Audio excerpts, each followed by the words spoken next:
జీవితంలో ఎప్పుడైనా ఎవరికైనా ఐ లవ్ యూ చెప్పారా? చాలా మందికి చెప్పారు. చాలామంది చెప్పారు. పెళ్ళికి ముందు, పెళ్ళికి తర్వాత, తర్వాత కూడా. దాంట్లో ఒక ఇంట్రెస్టింగ్ ఎపిసోడ్ ఏదైనా? ఇంట్రెస్టింగ్ ఎపిసోడ్ నా పర్సనల్ అంటే మీరు పర్సనల్ ఇప్పటివరకు మీరు పబ్లిక్ అయిపోయారు. నా పర్సనల్ విషయాలు నేను చెప్తాను, కానీ ఇప్పుడు ఇంట్రెస్టింగ్ ఎపిసోడ్ అంటే అమ్మాయి పేరు చెప్పాలా, లేకపోతే మన ఎపిసోడ్ అంటే ఇంకేం చెప్పాలి? ఎపిసోడ్ మీన్స్ ఆ బ్లాక్ సినిమా బ్లాక్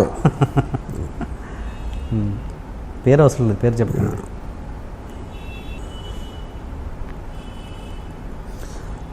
ఇంజనీరింగ్ కాలేజ్లో ఉన్నప్పుడు ఒక సత్య అని ఒక అమ్మాయిని ఇష్టం. అమ్మాయి మెడికల్ కాలేజ్ అమ్మాయి. షీ వాజ్ అంటే ఆ టైంలో ఇంజనీరింగ్ కాలేజ్ కాంపౌండ్లో ఒక మెడికల్ కాలేజ్ కూడా టెంపరీగా ఉండేది. అంటే బిల్డింగ్స్ తర్వాత కడుతున్నారు, ఈ లోపల యూజ్ చేయడానికి అన్నట్టు ఒక బిల్డింగ్ యూజ్ చేశారు అనమాట.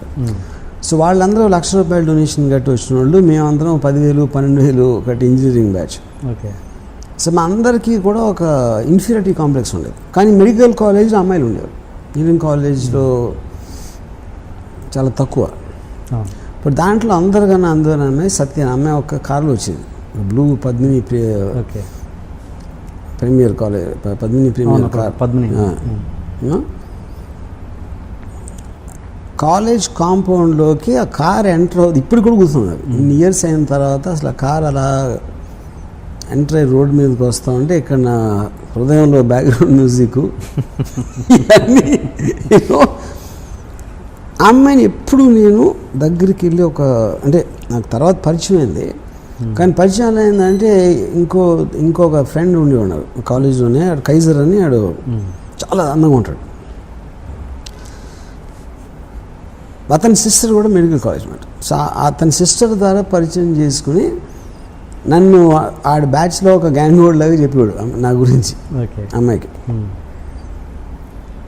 నేను కూడా ఎప్పుడు అంటే అమ్మాయి అందం ముందు కానీ స్టేటస్ ముందు ఎందుకు పనికిరాను అనే ఫీలింగ్ నాకు ఉంది, కాబట్టి నేను ఎప్పుడు ఒక ఆరాధించేవాడిని, లవ్ చేసేవాడిని, కానీ ఎప్పుడు నేను అసలు ఏంటది అమ్మాయి నాది అవ్వాలి, వెళ్ళి ప్రపోజ్ చేయాలి నా ఆలోచన కూడా నాకు రాలేదు.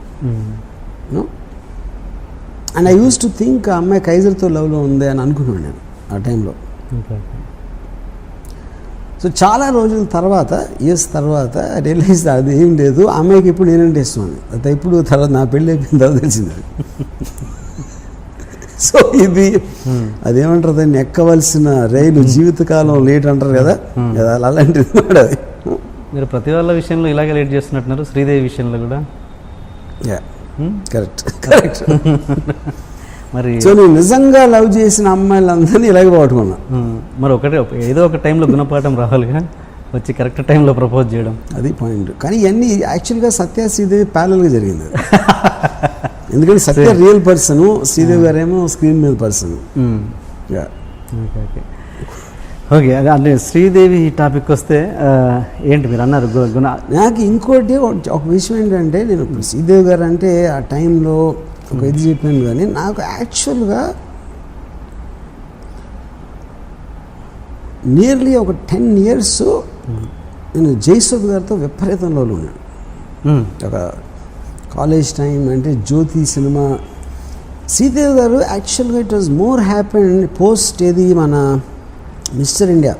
ఓకే, మిస్టర్ ఇండియా టైం నుంచి అంతకుముందు ఒక ఇది వేటగాడు టైంలో లేదా 16 టైంలో కొంచెం స్లైట్లీ సెక్స్ సింబల్ ఇమేజ్ ఉంటుంది. బట్ ఒక పర్సనల్ లెవెల్లో ఫ్యాసినేషన్ అనేది నాకు బాగా ఫిల్మ్ ఇండస్ట్రీలోకి వచ్చిన తర్వాత నుంచి స్టార్ట్ అయింది యాక్చువల్గా.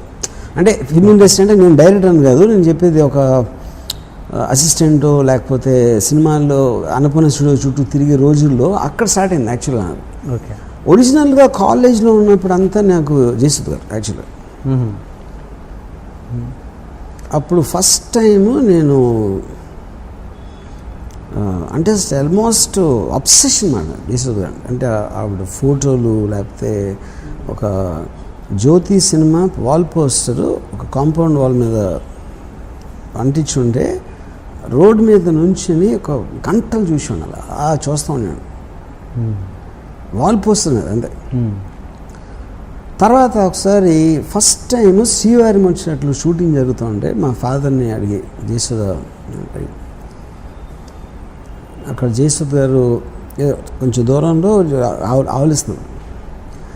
అంటే ఒక సినిమా స్టార్ కూడా మనిషిలాగా, మామూలు మనిషిలాగా ఆవలిస్తుందని నేను తట్టుకోలేకపోయాను.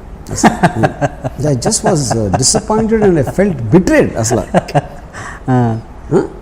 ఇంకోటి, స్క్రీన్ మీద మీరు చూసినప్పుడు ఒకరిని అంత పెద్ద స్క్రీన్ మీద లైట్స్, కంపోజిషను, మ్యూజిక్, డైలాగ్తో చూస్తారు కాబట్టి సడన్గా ఏమీ లేకుండా బేరుగా చూసినప్పుడు ఎవరైనా డిసప్పాయింట్ చేస్తారు, ఇర్రెస్పెక్టివ్ అది ఎంత పెద్ద స్టార్ అని అవును. సో అన్ని సంవత్సరం అమరదీపం అనే సినిమా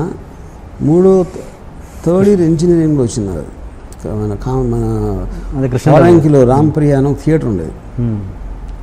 7 సార్లు ఒక క్లోజప్ కోసం చూసాను ఆ సినిమా.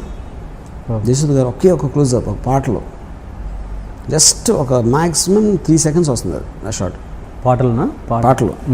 ఆ క్లోజప్ కోసం ఎగ్జామ్స్ జరుగుతున్న టైంలో 7 సార్లు చూసిన కేవలం ఆ క్లోజప్. ఆ మిగతా సినిమాకి నాకు సంబంధమే లేదు అసలు. అది యాక్టింగ్ కాదు, ఆవిడ ఏం యాక్ట్ చేశారో అది కూడా కాదు. తర్వాత ఒక ఫస్ట్ టైం రావు గారి ఇల్లులో పనిచేస్తున్నప్పుడు అసిస్టెంట్ డైరెక్టర్గా చేసిన రావు గారిలో తెలుసు. జయసుద్ గారికి సీన్ పేపర్ ఏమని మా డైరెక్టర్ చెప్పారు తరణి. అంటే ఫస్ట్ టైం జయసుద్ గారికి 2 అడుగుల దూరంలో నిలబడే అవకాశం వచ్చింది నాకు. సో నేనే రాసిన సీన్. పైగా నేను మొత్తం రాసి ఆవిడకి ఇస్తున్నాను కాబట్టి ప్రతి వర్డు ఇది అది అంటే ఆ రోజుల్లో ఇది కూడా ల్యాప్టాప్ ఉండేది కదా, అన్ని హ్యాండ్ రైటింగ్ అవి చింపేసి మళ్ళీ రాసి నాకు చాలా బ్యాడ్ హ్యాండ్ రైటింగ్. పైగా తెలుగు కోర్స్ నా హ్యాండ్ రైటింగ్ ఎంత అందంగా నా శక్తికి మించిన కృషి చేసి ఫైనల్గా సీన్ రాసి తీసుకెళ్ళాను. ఏది రాత్రి అంతా రాసి పొద్దున్న రాసి ఆవిడ షూటింగ్ వచ్చే టైంకి ఆవిడ కూర్చుని ఉంటే వెళ్ళి ఇచ్చాను పేపర్. నా మైండ్లో ఏంటి, ఆవిడ చదివి ఇంప్రెస్ అయిపోయి ఎవరు రాశారు అని ఒక బల్బులాగా ఆవిడ మొహం వెలిగి నేనే రాశాను అని చెప్దామని నా ఫ్లాష్ ఫార్వర్డ్ అయిపోయింది సీన్ ఆల్రెడీ. మొత్తం బ్యాక్గ్రౌండ్ ఎడిటింగ్ చేసి నా మైండ్లో ప్లే అయింది అది ఆల్రెడీ చాలాసార్లు. నేను ఇవ్వగానే ఎన్ని పేజీలు అది ఫస్ట్ టైం. అది ఆబ్వియస్లీ ఐ నో ఆవిడ అన్ని సినిమాలు చేసాక మళ్ళీ సీన్ చూసి ఎక్సైట్ అయిపోయేంత సీన్ అనేది ఏ సీన్లోనే రాదు అంత ఒక ఆర్టిస్ట్కి. యూనో ఎన్ని పేజీలు అంటే నేను ఏదో చెప్పాను. అప్పుడు సీన్ వినిపిద్దామంటే అవుట్టి షార్ట్ చెప్పు చాలా. ఇప్పుడు ఆ సీన్ అంతా చదివి ఓపిక వినేది లేదు. అప్పుడు మొత్తం నా ప్రేమ, నా ఆరాధన అంతా మీద ఒక చెంబుడు నీళ్లు టబాక్ వేసే అయిపోయింది అక్కడ. దాని తర్వాత మనీ సినిమాకి నేను ప్రొడ్యూస్ చేయడానికి ఆవిడతో మాట్లాడటానికి ఆవిడ ఇంటికి వెళ్ళాను.